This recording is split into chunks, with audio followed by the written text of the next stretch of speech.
It's the pink one. $7.50. Okay, I was looking at the price point. $7.50. Mils. Pesos? Oh, No. Mils. mils. 750 mils. Mils. That's the paradise I get if I die martyrs. I get 750 mils. Not 11 virgins. I don't want 75 virgins. I want 75 mils. And we're live. With Paranormal-Spirits, the place we come to get our booze on. We talk about the booze, the things that go bump in the night. And I get to do that with all my booze. I'm Mike Black. I have the beautiful Alyssa Black, my wife. Hello. My good-looking, charming best friend sidekick, John Burkett. How you doing? How you doing? And tonight we're going to talk about a shadowy specter that has haunted the collective imagination. A malevolent ancient force with its roots stretching from the cradle of civilization in Mesopotamia to the modern age. Tonight we bring you the chilling tale of an ordinary person who dismissed the warnings and in their pursuit of curiosity ventured into the treacherous territory of Ouija board sessions. Never good. The outcome was nothing short of terrifying as he teetered on the brink of devastation. This is the Chronicles of Zozo. Ooh. But before we do all that, let's talk about the places that you can see us and listen to us. So if you're listening to us on a podcast, you can go to YouTube and check us out at 3B Paranormal-Spirits. You can go to Facebook and you can see us at Booze with Benefits. Join up on our group there on Facebook. If you want to check us out on Instagram, TikTok, or Twitter, you can go to paranormal_dash, which is spelled out DASH_spirits. And it's the same for all of them. Instagram, TikTok, and Twitter. Or X, as it's called. Yeah, that's a new one. X. Twitter has become X. Is it? Now, we also have a website, and that's paranormal-spirits.com, paranormal-spirits.com, I'm sorry. And that's a landing page for us. You can get to any of our sites, YouTube, Facebook, Instagram, TikTok, Twitter. And we also have a nice little swag store there with all kinds of stuff like boozies, koozies, and dad caps, and trucker caps, and racerback tees, and... Oh, racerback tees. That reminds me of something. When we get to 100 subscribers on YouTube, John is going to wear... And Mike. and Mike are going to wear racerback tees for a podcast. I'm here for it. Guess what we're at right now? 97. I need 3 more people to subscribe. And you will get to see John and I in racerback tees. I'm 100% here for that. I think we should, you know. It doesn't affect me as much as you because I'm a lot this camera's heavier. coming in sideways, this camera's going this way, but that's going to catch your back. Yeah, it is. It looks like a gorilla. It looks like a silverback protecting the troop. It does. It does look like a gorilla. I admit. I have no hair on my back. No? No. We won't be able to see it. Maybe I'll need to switch places. Maybe I'll shave for that. I'll shave my back or something. Oh, no. It's going to grow back out all itchy. Don't do too much now. So, this is a show about spirits, and we start off every night that we record with spirits. And we drink spirits on some other nights too, but we always have spirits on the nights we record. So tonight we are drinking, it looks like tequila. John, take it away and tell us what we're drinking. El Tesoro Reposado. Crafted at La Aldana Distillery. You know where that is? That's in Jalisco. Is he getting his own? I can't read what's on this. This is too dark and it's too tiny and my eyes are too old. Would you like me to read it for you, sir? Yes, you have some much younger eyes. Ageist comment. I mean, the font's like Just kidding. 0.15 font. Let's see.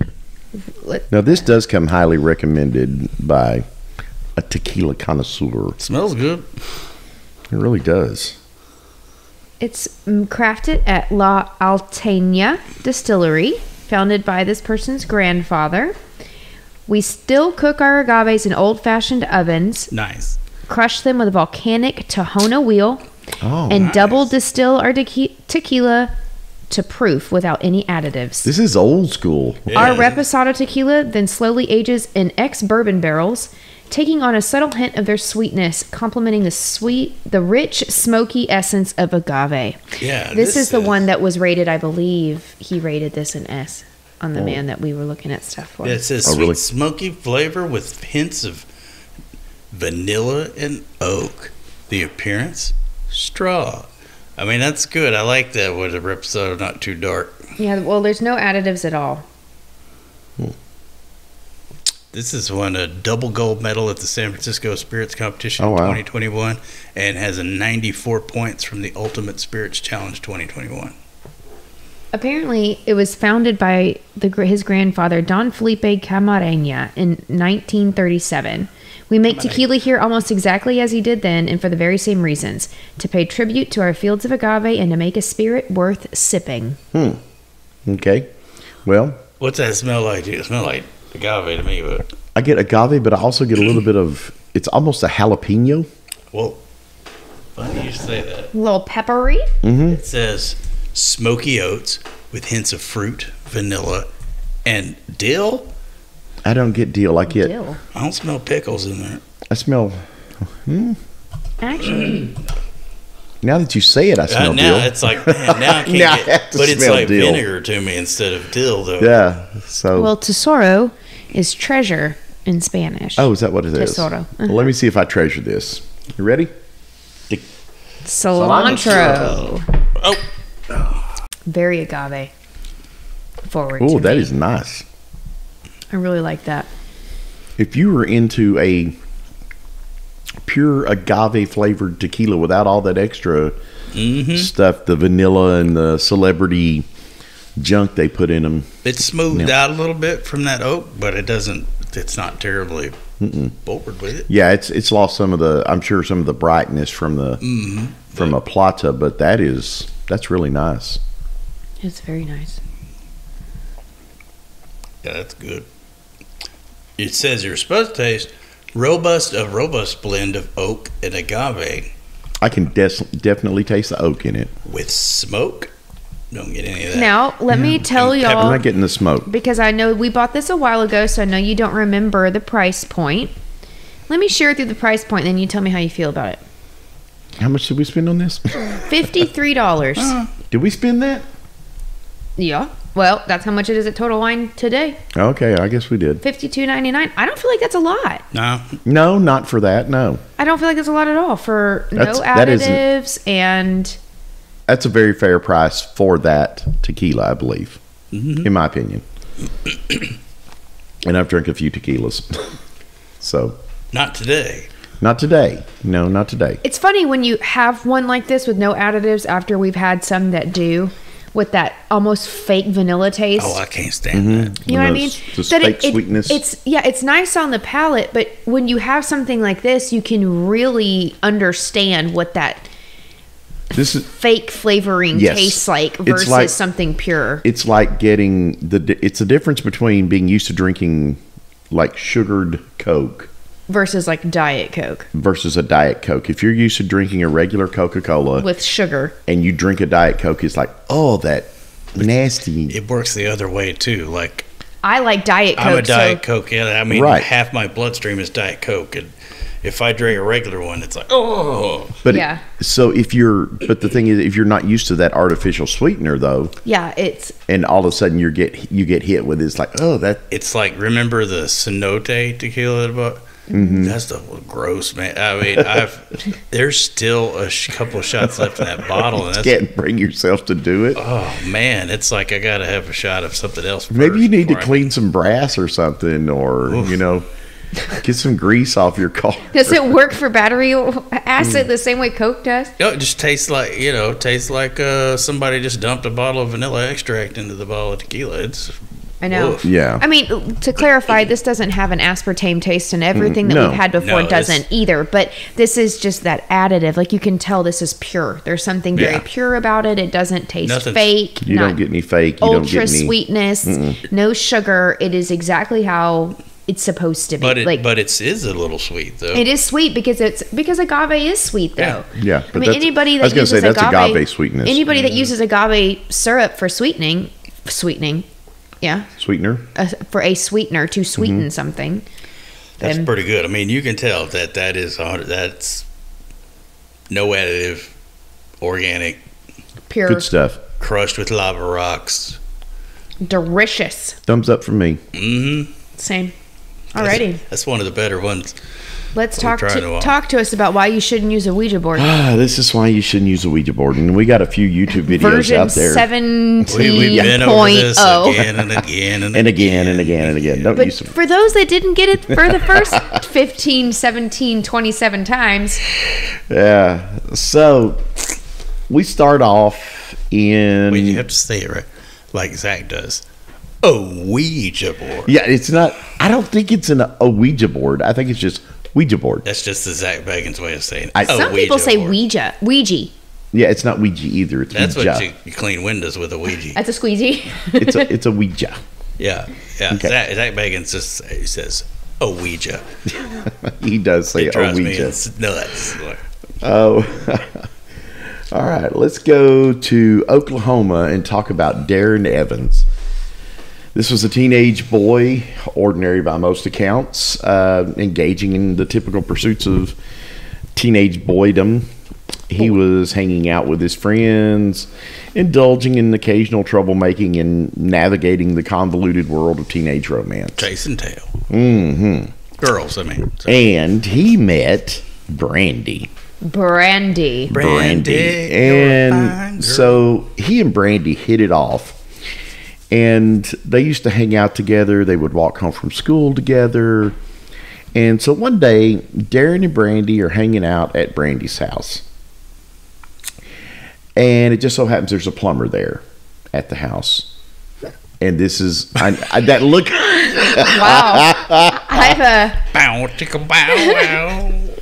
I'm getting that look like you've seen this porn before, but this is not a. I would never watch this filthy. No, I wouldn't either, but I've heard people talk about them. And but that Y'all are both is full of crap. that is not what this is about. So Darren and Brandy are over at Brandy's house. I'm sure they're doing homework and studying so that they make it into Phi Theta Kappa and all that. But Nay. there's a plumber that's working underneath the house in the basement. So he's digging down there, repairing some pipes. And while he's down there digging around, he comes across a very old Ouija board. This thing is Buried under the house. buried under the house. Dude, there's a reason it's out of the house. But it gets better. It gets better. No, it doesn't. Yeah, it gets better. So it's underneath Not the for him. house. Not for him. And it's, covered with dirt, and he finds it underneath there. He starts wiping the dirt away, and, this thing is obviously old. And on each corner of this Ouija board underneath the house in the basement, dirt basement, there is a mason jar set on each corner of the Ouija board. Nope. Inside the mason jar, Teeth. which are sealed, there is the decayed carcass of a blackbird in each one. Hey. Oh. I guess that's better than human teeth. There's also this congealed mess in the bottom of it that looks like it might be congealed blood or something like that. Blackbird guts. Listen, the word congeal alone. So anyway, It is a congealed, moist. Gelatinous so yeah, this substance. gelatinous substance that's in this mason jar. And so anyway, the plumber, he kind of scoots all this stuff back and he sees this going on. He thinks that the kids upstairs are playing a trick on him. So as he's leaving, he goes and tells Darren and Brandy, he says, "Hey, and by the way, I found your little thing down there in the basement that you left for me. And they're like, what are you talking about? And so anyway, he tells them that he found the Ouija board. So the kids are fascinated by the idea of this, instantly curious. They run down there, and sure enough, there's the board with the jars on it. Well, he moves the jars off of it, and after he looks and sees this dead bird in there. And when is this? Is this Darren? Like Darren. Okay, I know who Darren is. Yeah. Okay. So this is pretty recent. Like. Yeah, pretty recent. Darren said as soon as he touched the board, he felt attached to it. He felt an attachment. I wouldn't touch that thing for nothing. I'd be burying that right back in the ground. Like, yeah, so I ever saw it. Take a picture of it and then forget I ever saw it. Anyway, the board, they look at it, and this board is painted black on the back side of it, and very old. They take it and show it to Brandy's mother, who just happens to be a practicing Wiccan. Of course she is. Of course she is. And she says she's never heard of any such ritual that's ever been performed with a Ouija board where you bury it and you put the birds on it and all that. She knows nothing about this. Lies. She had no idea what it meant. Anyway, so yeah, I've never heard of that either. It's a put it back where you found it. It's what it is. Exactly. So Darren was an avid music fan, as all of us were back then, and his favorite band was AC/DC. Allman Brothers. Oh no, no, it wasn't Allman Brothers. Darren looks like he looks like Dwayne Allman. A little bit, yeah. A little bit. So he's got long hair for sure. So Darren, since he loved AC/DC, loved their music, he wanted to talk to Bon Scott. And Bon Scott, for those who do not know, he wanted to talk to Bon Scott through the Ouija board. Oh, yeah, okay. Bon Scott's. Yeah, Bon Scott's I know. Okay, I know this. So Bon Scott had been the lead singer of AC/DC. Yes. And in February of 1980, Bon Scott died of alcohol poisoning. So finally, Darren gathers up the stones to do this, and he sits down for his first ever Ouija board session. And even though he, had this immediate connection with the board and felt like it connected with him or whatever, he sat there for 30 minutes trying to talk to Bon Scott. Nothing happens. But after 30 minutes, the planchette begins to move. Now, was their planchette buried with it, or did they use a glass or something like that, or what they use? I don't know. You can use a glass, like a drinking glass or something. It didn't say anything about the planchette, so I'm assuming that he acquired a planchette or a glass or whatever. He's looking through the gelatinous substance. Maybe he's using one of the mason jars. I don't know. But anyway, the planchette begins to move on its own after 30 minutes. He's been sitting there, like this, like puppy dog style, I guess. And it starts making an arc, and this arc is sweeping back and forth from Z to O, and it's just going over and over and over, spelling out Zozo. So Darren he's terrified, and he doesn't know what he has contacted, and so he tries to say goodbye. So anybody that knows anything about Ouija boards, when you finish with the Ouija board session, you have to say goodbye so that you end that session, right? Does it leave it open if you don't? Right, it leaves it open. And you don't want to leave it open. No, you don't. Nope. Okay. It ain't Bon Scott coming through there. So when he tries to say goodbye, the planchette then spells out SEEYOUINHE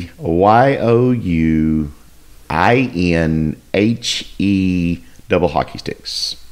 Oh, see you in hell. See you in hell. And the board flies across the room. So Darren runs out of the room, freaked the hell out. Hell yeah. Trying to make sense of what he's seen. But he thought to himself, he says, okay, I'm good because I know that I have to say goodbye, and I said goodbye. So I'm all right. No. Well, evidently, the board did not know the rules.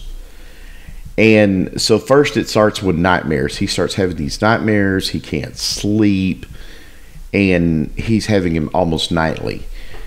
And as he described it, these horrific atrocities would invade his dreams every night.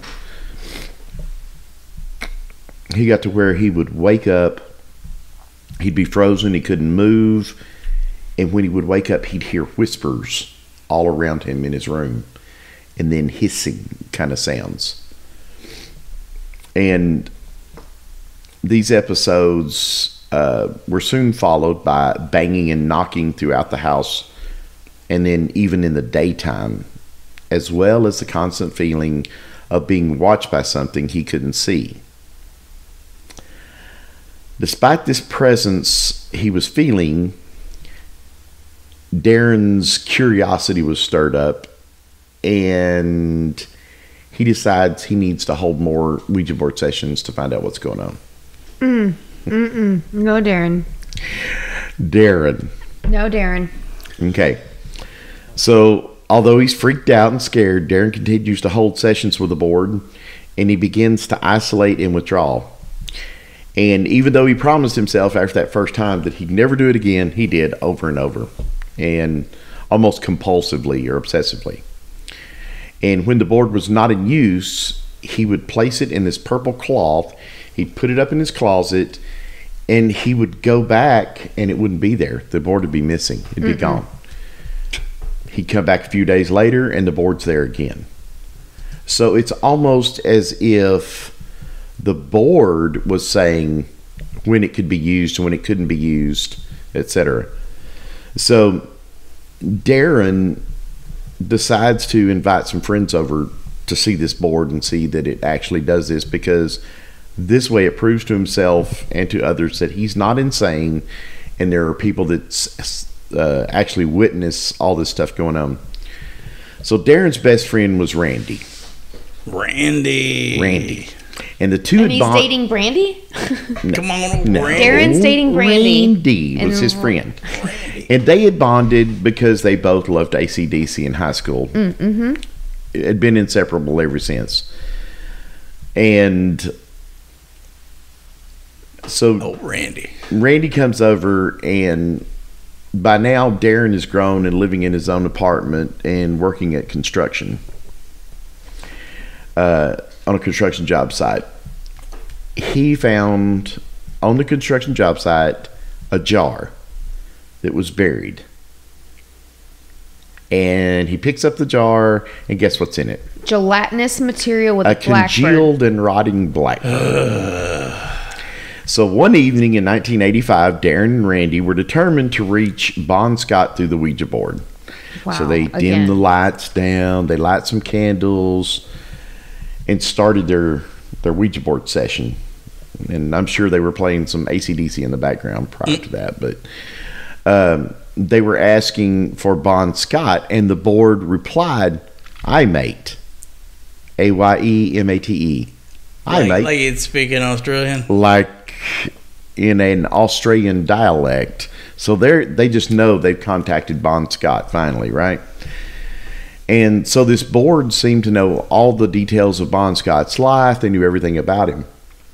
So the board, or Bon Scott, or whatever you want to believe, asked the men if they could give it a cigarette.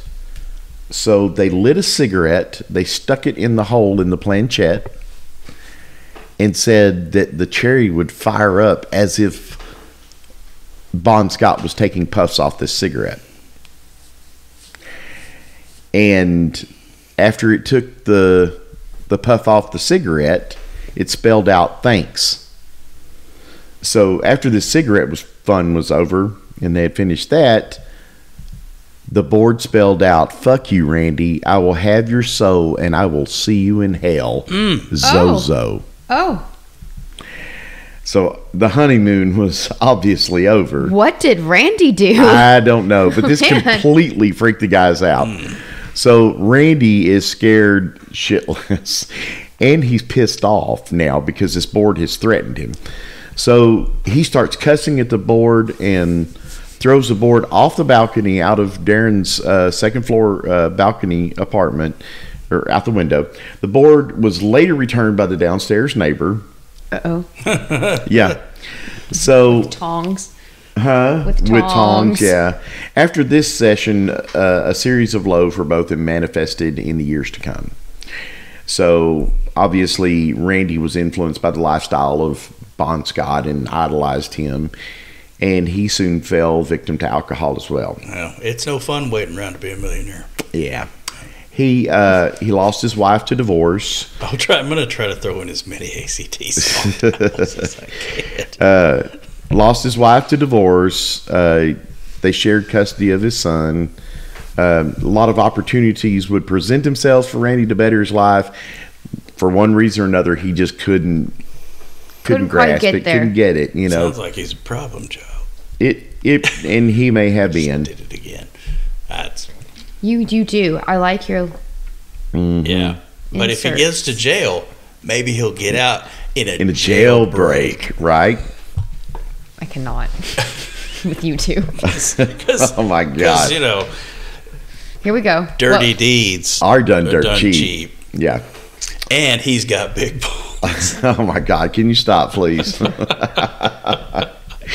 Okay. I'm trying to make my way down the track listing of dirty Right. deeds. Okay. I guarantee you, I bet you $1 he's got it pulled up and he's looking at it right now.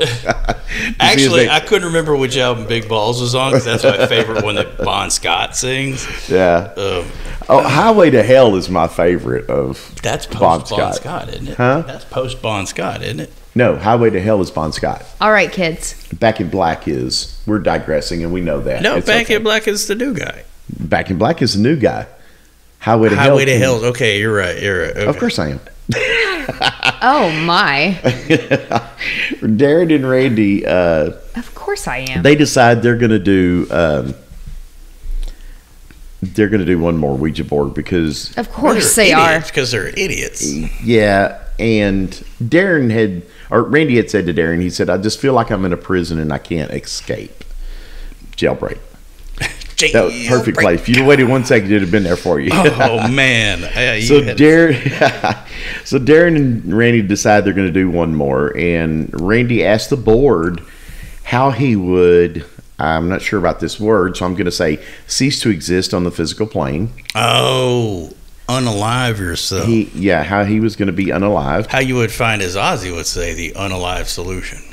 The board responded with 3 statements: in a car, at night, alone.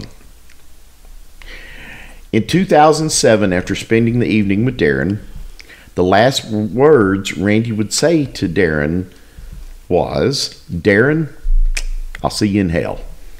The next morning, Darren received a phone call from Randy's girlfriend, Alicia.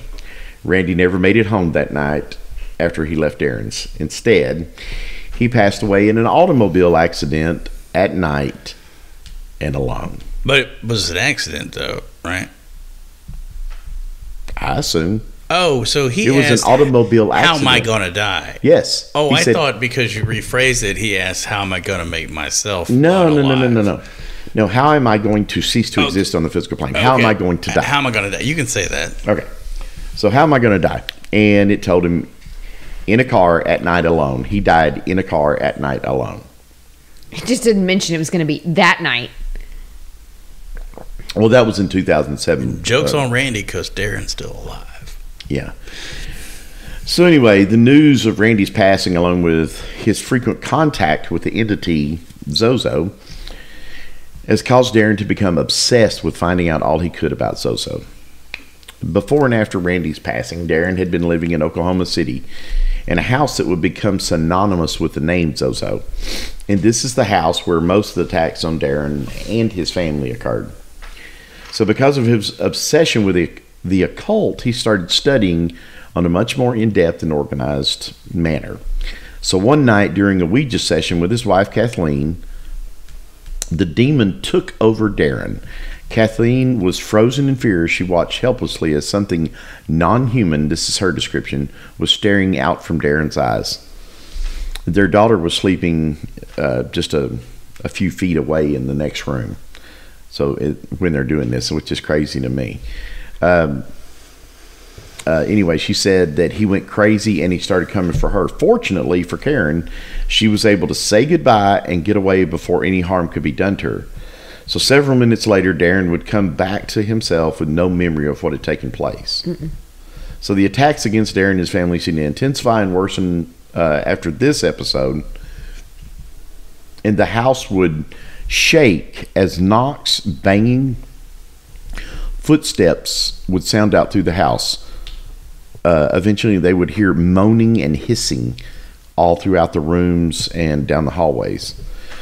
And the family became so terrified of Zozo that they had what they called a safe room, and that's where they would all gather together at one time.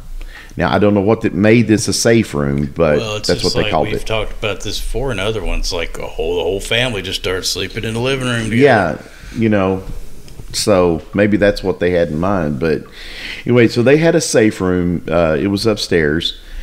And so one night, Darren's going to sleep, or trying to go to sleep, and he has this overwhelming fear that just comes over him, and all of a sudden he's terrified. He rushes out of his bedroom to the safe room. He realizes, hey, I'm in here by myself. This doesn't work. I need my family in here with me. He goes out of the safe room into the hallway where he can see the stairway, and I've seen the actual house. So there's 3 rooms at the top, and any one that you look out, you would look right down the stairwell. And when he looks down the stairwell, his daughter is at the bottom of the stairs, and she is screaming for Darren. As she screams, she is lifted up into the air by no visible form there with her, up into the air, and whoosh, she's gone. Darren runs down the stairs, gets to the bottom of the stairs. She's screaming, "Daddy, Daddy, Daddy." He gets to the bottom of the stairs, and she's nowhere to be found. He can hear her screams, muffled screams, coming from the basement. So he runs to the basement. The door will not open. He cannot get the door open. Mm-mm. So he throws his shoulder against the door time and time again. Finally, the door busts open. He runs down and grabs his daughter. They go back up to the safe room, and they're huddled down there for the night. They didn't sleep. And this was the last night that they would spend in that house. Yeah, dang right. Mm-hmm. So I wouldn't even spend the whole night. I'd be out.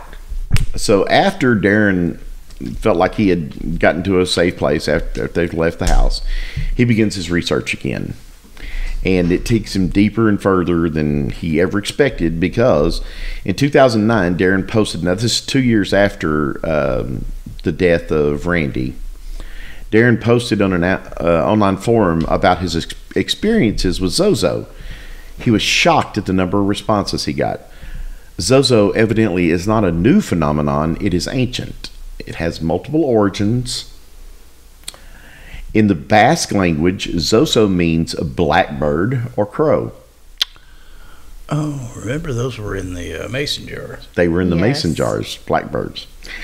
In the Mayan culture, there was a cult of the Zots, Z-O-T-Z. Zots. The Zo people of Haiti practice a form of voodoo whose ritual involve horrific scarification as well as the intake and passing around of body fluids. What? And bizarre rituals. Wait a minute. They don't. Which body fluids? I didn't ask. I didn't dig that deep. I mean, there's only a few choices it there. Matter? No, it doesn't. It's body from one of the other coven members there. It could be spit, right? I mean, it could be swamp. You want to carry around spit? Oh, the Vikings used to do that. They'd wash their face and spit and blow their nose back and then pass it to the next one and wash their face in. And you do that? 1,000 years ago, maybe. Right. Not now, no. Right, exactly. So the Zo people of Haiti practice a form of voodoo whose rituals involve horrific scarification as well as intake and passing around of bodily fluids and and other bizarre rituals. The witch doctors are called Zozo and wear demonic-looking masks as part of their death ritual. When someone is passing away, they lift up the mask at the moment of death to take in the person's final breath. And this is supposed to endow them with that person's spiritual strength. So to make them a stronger witch doctor. Should eat their hearts. That'd really do it. Zozo, also in the Malay language, is the same as English, but it translates to wandering spirit, which is a spirit they believe that steals people's souls while they sleep, which is also a term for like death. cats. Huh? Like cats, John. Like cats. Oh. They jump up on your chest and they suck your I know, they soul suck out all while the you sleep. soul in the air and you die. Yeah. He forgot his Adderall. I swear to God he did. So Zozo. I do not take Adderall, by the way. Zozo has been called the minister of deception. It is known to convince you that it is a deceased loved one or a friend when using a Ouija board. These sessions start off friendly and light and then turn dark and malevolent. Zozo is thought to be an entity that existed far before the founding of Christianity. Besides evidence showing up in Africa and Egypt, there's also evidence found linking Zozo to ancient Mesopotamia as well. There are various forms of the name found throughout history. There's Zozo, Zuzu, Mama. I don't get. Really? Where's that one from? Huh? What culture is that one from? I don't know. That's interesting. I didn't see that. Mama, among others. So in the real possession case, and of that the book and the movie The Exorcist is based on, Roland Doe was possessed by Zozo. William Peter Blatty, which we know he changed some of the things about that case to protect people's innocence. Yes. Also changed the name of the demon that had possessed Roland Doe. Instead of it being Zozo, he changed it to Pazuzu. To unfairly malign the protector, the protector of pregnant women in ancient Oh my God, he Mesopotamia. is so unprotected Pazuzu. I swear to God. A defender of the home. Yes, absolutely. Protect from other demons. And the breaker of the western wings and all that. So It's a little flatulence. But in all fairness, Pazuzu is also a bad demon too. Yeah, but there's more positive associations in Mesopotamia than there are negative. I imagine that would be relative to the amount of research done to find the negative on Pazuzu. Wikipedia got as far down the rabbit holes I'm willing to go, but according to Wikipedia and the sources quoted in here, okay, but they were mass producing Pazuzu emblems and stuff that people would hang in their lead houses, and silver and gold and facing glass the door to and, protect them from malevolent demons. And anyway, moving on. I think it was described as a terrifying form that first appeared in Neo-Assyrian period, roughly around 934 to 610 BC. It had a monstrous head resembling a fierce lion or dog with horns and an intimidating human body with clawed hands. The scorpion's tail, 2 sets of wings, and a snake as an erection. Oh. Usually really?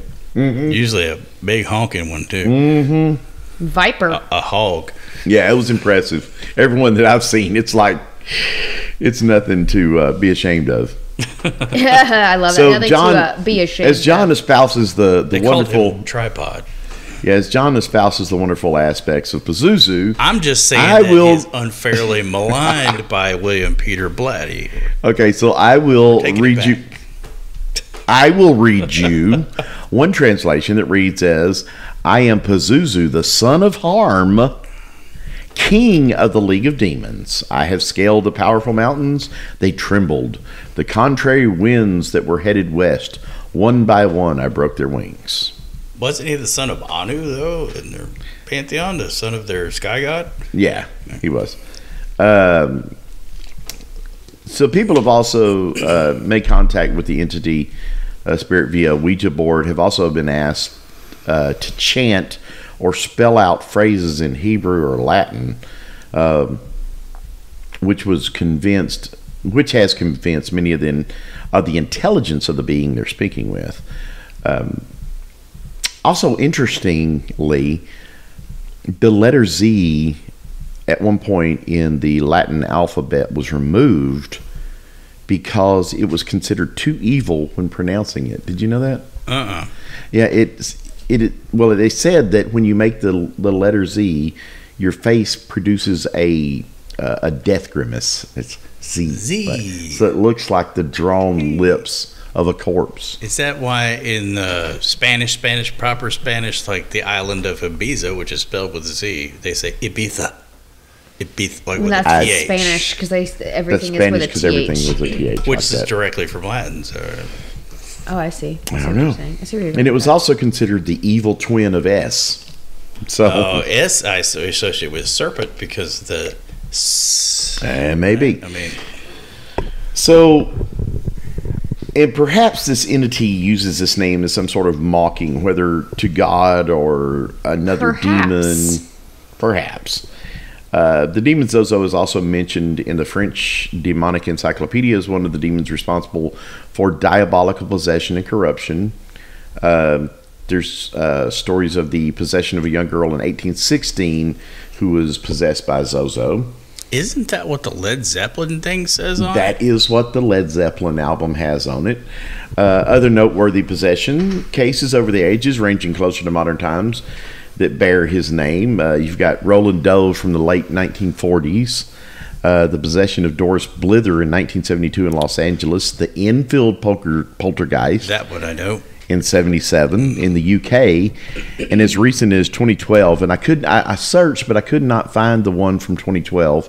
But it alludes to it in the writing that I was reading. What's the one from 19 for the Doris, whatever? Doris Blither? I've never read about Doris Blither of 72. Mm-mm. The Enfield thing is because the Warrens were involved. Yes.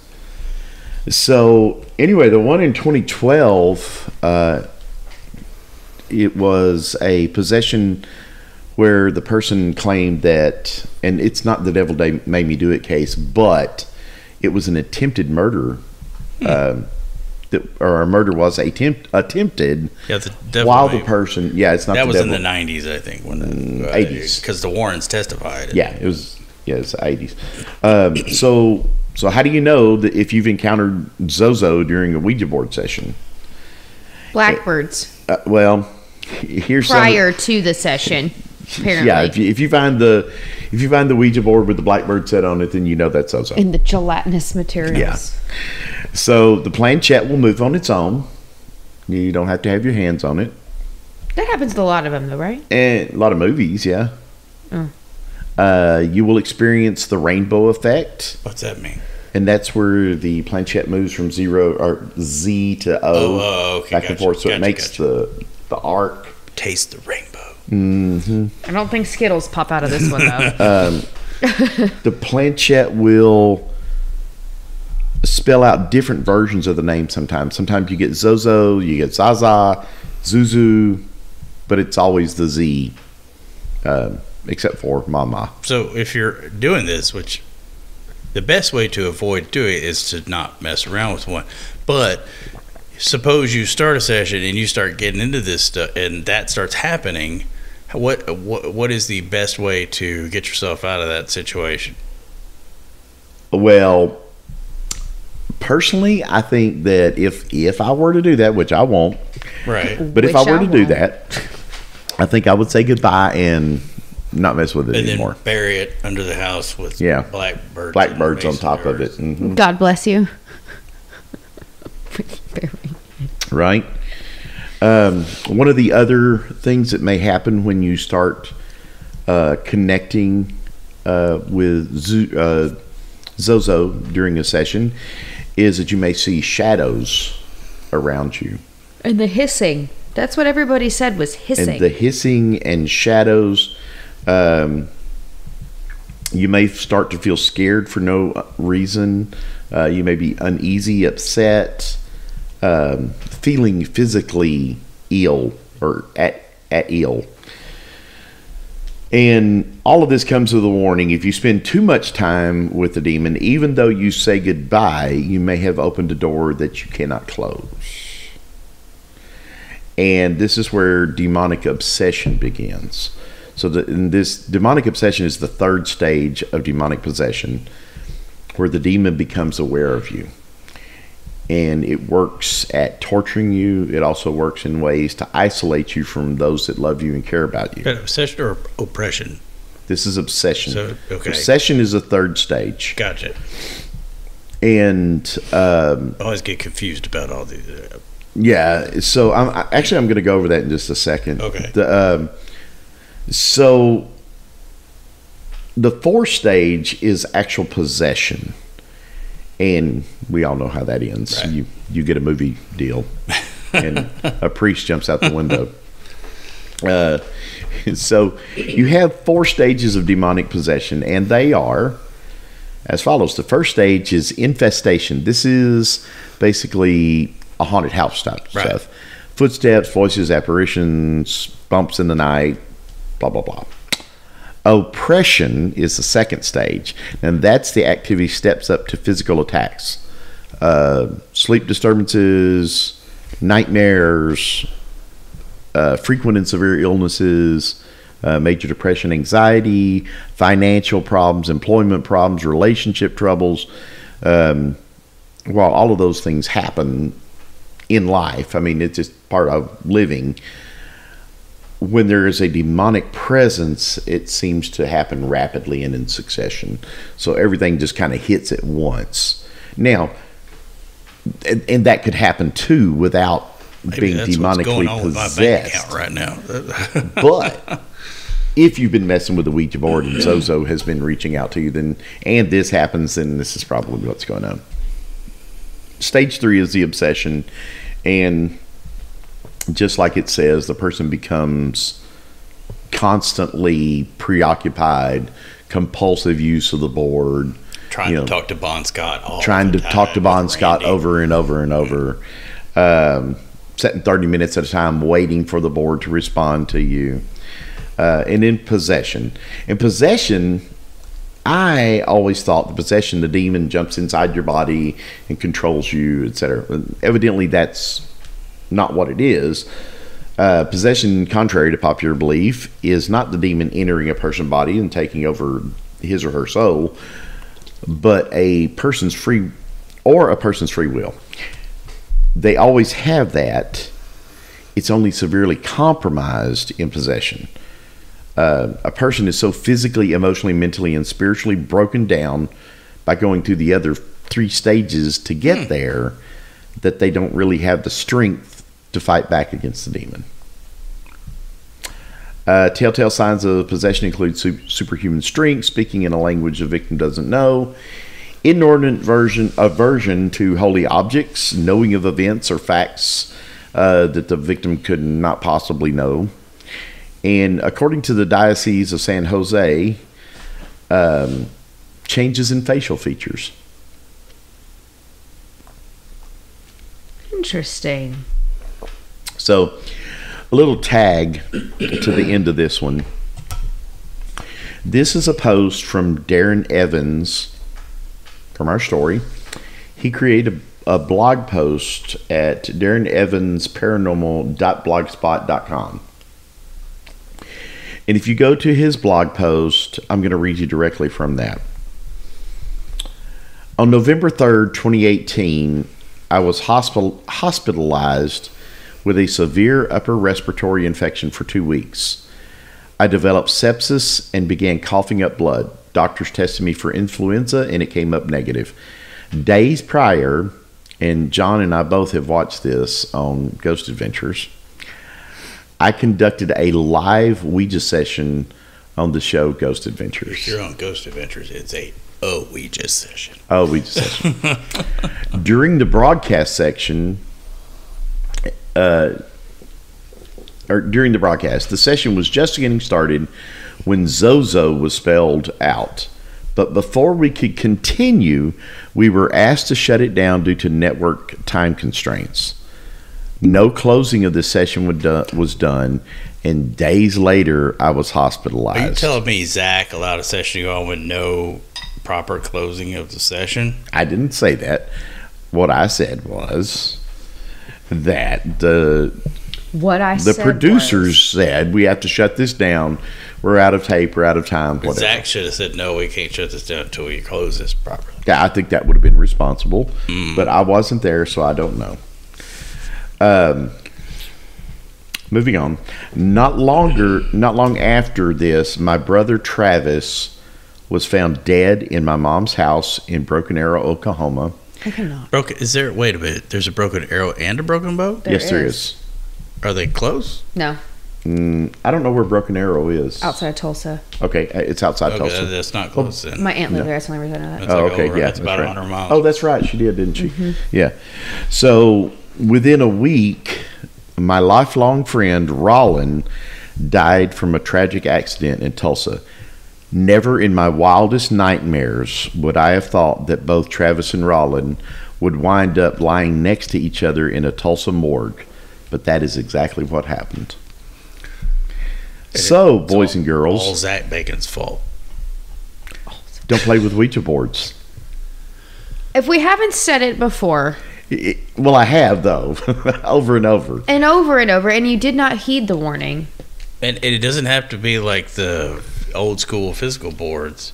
Now there's apps and stuff. And I think that the intent is the same when you do that. And so you may open up the same. You may think, oh, this is safe. This is on my iPad.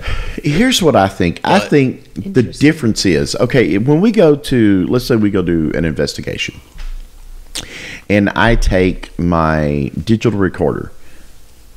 So the digital recorder is here and it's picking up the communication from a spirit, a demon, whatever it hears. Okay? That's different than me making physical contact with something and focusing all my intention on that thing and opening up that part of my mind, my soul, my spirit that allows this thing to flow. And I think the whole process of the Ouija board, by you being physically connected with it, by you opening yourself up for it, so this thing can move the planchette under your hands, it makes it much more dangerous. I think it just opens you up and allows that thing. As opposed to like an app or something like what he's talking about. I'm talking about Ouija board app. There's actual Ouija board apps. I think that's the same thing. That's what I'm saying. Yeah, I believe so. I think that's the same thing. You're opening yourself up. And it's just like a seance. It's just like yeah, absolutely. There's something in that ceremonial ritual type thing that opens portals, and probably best to. It's one thing to walk around, like you said, with a recorder or with a thermal camera, or say that's one thing. You're not opening technically anything. I mean, is there something about these boards that creates this portal? I don't think it has to be that board. I mean, I think it could be anything. I could think it could be if you were to do a seance to where you're focused in on, or automatic writing where you're allowing something to enter your space. To enter your space and use you. You know, whereas with the Ouija board, my personal opinion is that it uses the energy that you're focusing on that board to actually move. So for those that may not know the difference, like why do you feel like that's different than taking a recorder and asking it to talk to? That's a big jump between taking a recorder and a Ouija board. And prior to Ouija boards, making a circle on the ground and a pentagram. I understand the difference. I'm just saying, lighting with candles and calling and trying to summon things. It's intentional summoning. Yeah, if you look at a lot of different religions and ritualized religion, there is a lot of intention placed in something. So if you're casting a spell and you decide you're going to practice the Wiccan religion. I was and you're just about to say, like witchcraft, sorcery, is that the intention of the user? Yeah, you're placing your intention into it. Mm-hmm. So, and I think it's the same thing with the Ouija board. You're putting your intention on that. The Secret. Everybody loves The Secret, right? Mm-hmm. Okay, and that's all about... Doesn't work unless you actually work for it yourself, by the way. Oh, I absolutely... You can make a wish board of all the Ferraris and shit you want, but guess what? It never said you could sit on your ass and do that. I mean, good Lord, that's called a dream. A pipe dream. Well, that's the difference between dreams and goals, you know. Well, I know. I mean, right. And I agree with you totally. So But I guess I'm just saying, for someone that say that they've never ghost hunted, and the only thing that they know is like this person sitting here with this board versus somebody walking around with a tape recorder, and you're saying, well, you have an intention to contact something through this. What are you doing with this? Your intention is to make contact with something through this. You want it to speak to you. You want it to speak to you. So for someone, a layperson, what's the difference then? Because this has an intention of something that's... You know, that's a really good point. Yeah. That's a really good point. But I know personally, I don't mind going into a house that I know is haunted. Right. And walking in there with a recorder and... taking pictures with cameras and stuff. That recorder's going to do its thing, whether I ask any questions or not. Yeah, that's true. It may speak to you regardless. We've seen this many times. We've seen Zach and the gang do this. We see, leave a recorder running in a room. And it makes, yes. And come back later and check it. Yeah. And there's something on there. But. Agreed. With no interaction. I guess my point is, it may be... like I said, for somebody like, because when I first got with you, all of this was scary, and I wouldn't want anything to do with it. And I'm not conjuring anything. I'm not talking to anything. Right. I'm not going to sit. I mean, I know you don't conjure things, but I'm just you can't conjure things. No, I'm saying he doesn't. But I'm saying, like, in my mind, I've watched Ghost Hunters, and I've The Exorcist and other things, and I'm like, but I don't understand, like, this scares me. So well, ghost hunters, they don't do anything that could even come close to conjuring or Ouija board. They don't even really delve in the dark at all. No, they just talk to what's ever present. But I guess like for me, some layperson that didn't really understand it and got scared about it, it was like I didn't know the difference, right? Like it's all paranormal. Probably shouldn't mess with it because it's kind of scary and maybe it can hurt you. You know what I mean? Like I didn't know, and so I don't know if maybe like Ouija boards and such might be more of things that aren't necessarily here with us. Just because they sell it at Target don't mean you should play with it. Versus going into a supposed haunted house and speaking to something that's already there, that just stays there for whatever reason. Maybe that's the safer difference. Safer that might be safer. I guess just for somebody that may have... Here's one thing. So you could be like, say, in this house, this was new construction. No one's, to my knowledge, there's probably no Indian burial ground under here. There's probably not. No reason whatsoever for there to be any spiritual entity, non-corporeal spiritual entity in this house, right? Right. You bring that Ouija board in here, right? You're drawing something. You are reaching out to the other side of the veil and drawing something in that would not normally have been here. Whereas if something happened in a haunted house or something like that, where you have a residual haunting or you even have an intelligent haunting of a spirit that's trapped in a location where they died, right? That's not the same as conjuring something or drawing something into a space where it wasn't before, because you don't know what's coming through that. Right. I truly believe that for whatever reason, I think that Ouija boards open up that doorway, and I think it's like opening up a doorway at night and shining a bright-ass flashlight out of your door at night. And anything interested in coming inside somewhere, like a moth, will see that light and come to it and head right to it.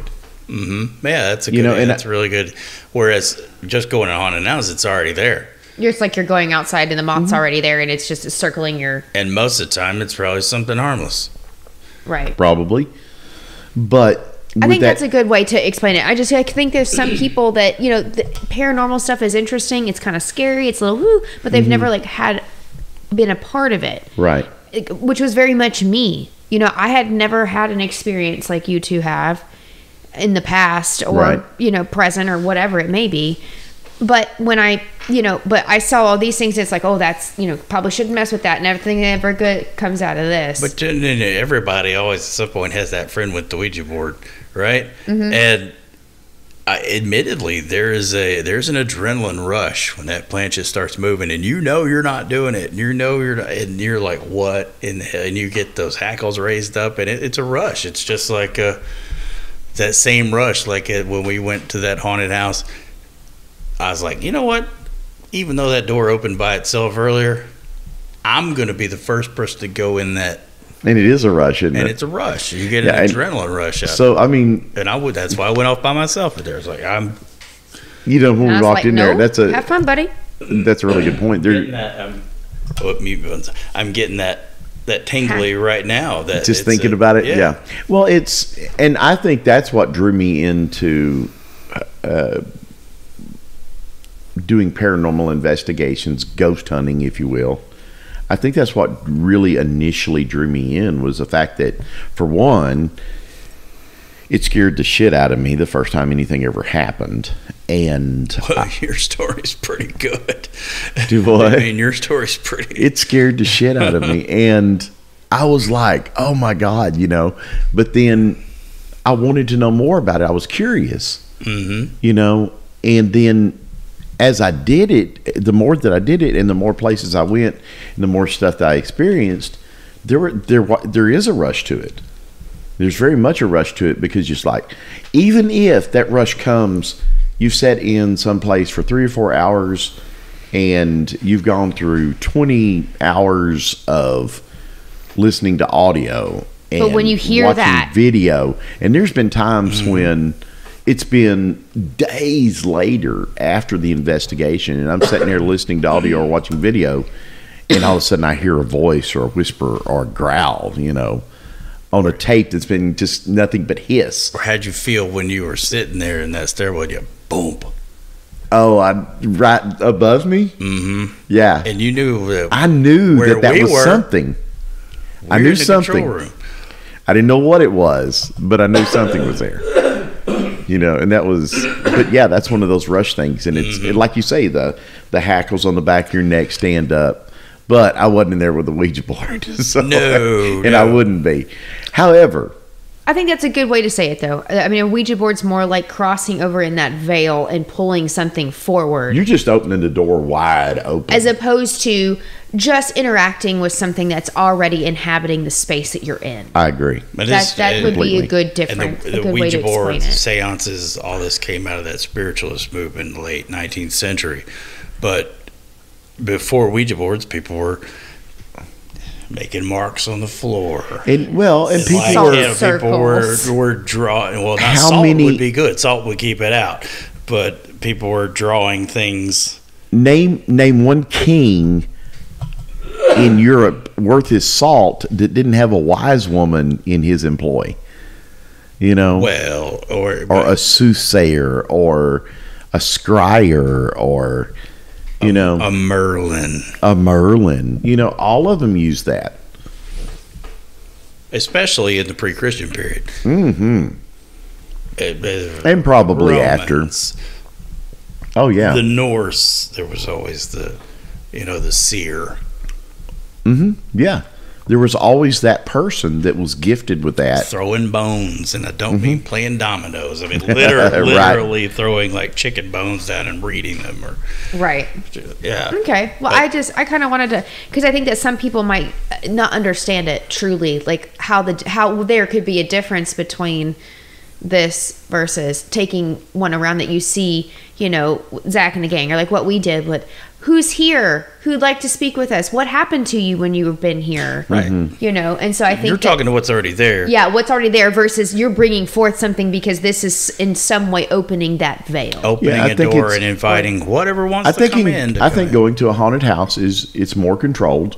You have a space and you go in there and you talk with what's you there. are literally going into the space that is right now. You usually know the history, who died in the house. You have a pretty good idea, have an idea of what sometimes. you're dealing with. Yeah. But with a Ouija board, it's like taking a big spotlight and shining. It's like, those like I said, like opening up a door just wide open and shining a light out. Whoever wants to come in can come in. Well, it's like a realtor having an open house. Yeah, just you never know who might show up. And you're baking cookies, and you just smell just inviting whatever in. Well, I think too, there's also that some people, at least like somebody like me, doesn't think on all the time about the fact that probably the difference between this dimension and that one, or this where we are in this time and space versus that next one, that the veil is not as thick as what people may believe. No, it's not. It's really not. And that's, whether you're religious in a Christianity form or not, that's in the Bible. That's very much that there's the spiritual realm, and where we are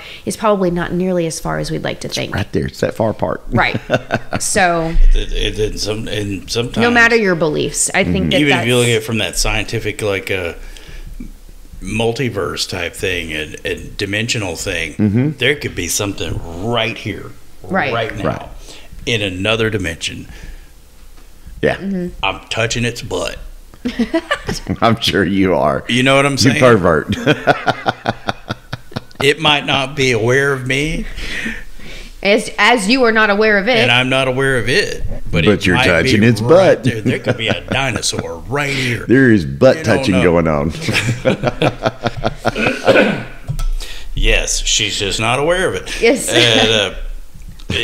But when it becomes aware of you, see, now that's the thing. When you play around with the Ouija board and you open it up and you shine that bright light out the door, then you're saying, "Hey, here I am. Come talk to me." And I think when you stare into the abyss, like, the abyss looks back. Yeah, exactly. It's just like when we talked about the shadow people and the night terror thing. It's when they become aware of you. Yeah. Because they're not. That's not. I think that's a dimensional thing. They're not always aware. I think so too. And boy, when you light up that Ouija board, pooh! Yeah, it's like a spotlight out into the night.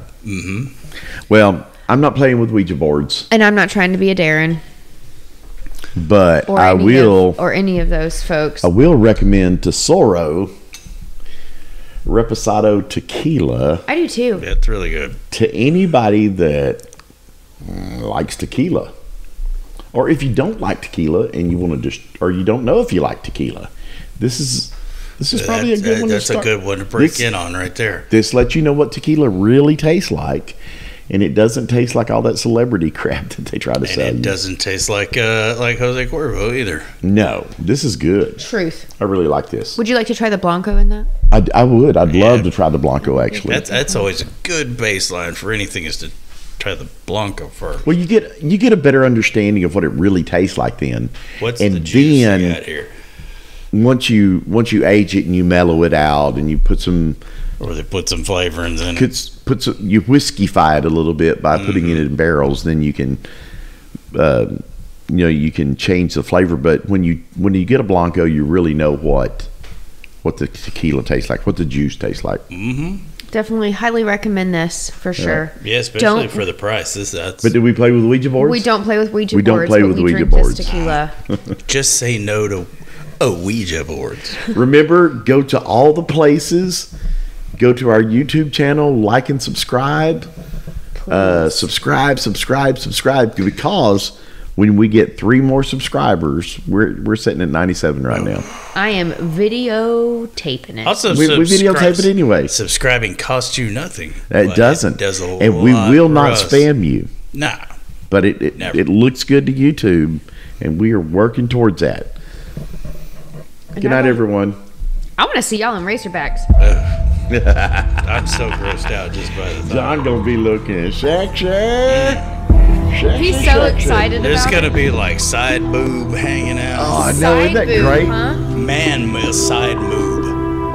Side Lord. Hang it out. You shave your Yes. nips. Shave your nips before you have that hanging out.